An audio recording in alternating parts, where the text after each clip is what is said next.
अस्सलाम वालेकुम नाजरीन, आप देख रहे हैं स्टेट क्राफ्ट और मैं हूं सैयद मुजम्मिल शाह। पहलगाम वाक़े को तकरीबन 2 हफ्ते गुजर चुके हैं। भारत की तरफ से जो उनके मीडिया लैंडस्केप के ऊपर सरप्राइज़ देने की बात की जा रही थी वैसा हो नहीं सका, और इसके साथ साथ ये वाक़या होने के फ़ौरी बाद पाकिस्तान की तरफ जो उंगली उठा दी गई उस पर जो इंटरनेशनल सपोर्ट दरकार थी भारत को, चाहे वो अमेरिका की तरफ से या दीगर इंटरनेशनल पार्टनर की तरफ से होती, वो उस तरह से मिल नहीं पाई। अगर अमेरिकन रिस्पांस की बात की जाए तो उसमें काफ़ी न्यूट्रलिटी दिखाई देती है।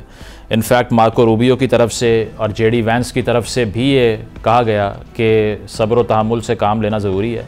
रिस्पांस ऐसा होना नहीं चाहिए जिससे ख़ित्ते का अमन जो है वो दाव पर लग जाए।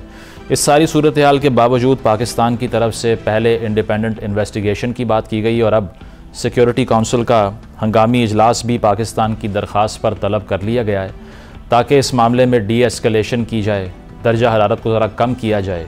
क्योंकि मीडिया के ऊपर बिलखसूस अगर भारतीय मीडिया की बात की जाए तो एक जंग का माहौल इतनी आसानी से बना दिया जाता है, ये देखे बगैर कि दुनिया की 25% आबादी इस खित्ते में मुकीम है और उसका जो कॉन्सिक्वेंस होगा वो कितना तबाहकुन हो सकता है। एटमी हथियारों से लैस 2 रियासतें, जब उनके हवाले से आप ये बात करें बहुत आसानी से कि अब जंग का आगाज़ हो जाना चाहिए, तो फिर समझा यही जाता है कि सोच समझ कर या फिर होश के नाखून लेकर बात नहीं की जा रही।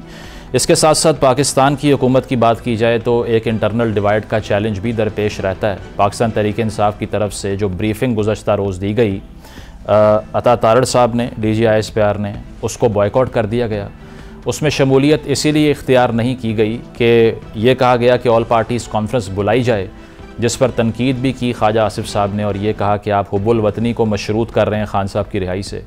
तो हुकूमत इस चैलेंज को किस तरह ओवरकम करेगी और PTI का इस पर मौक़िफ़ क्या है, इस पर बात करते हैं।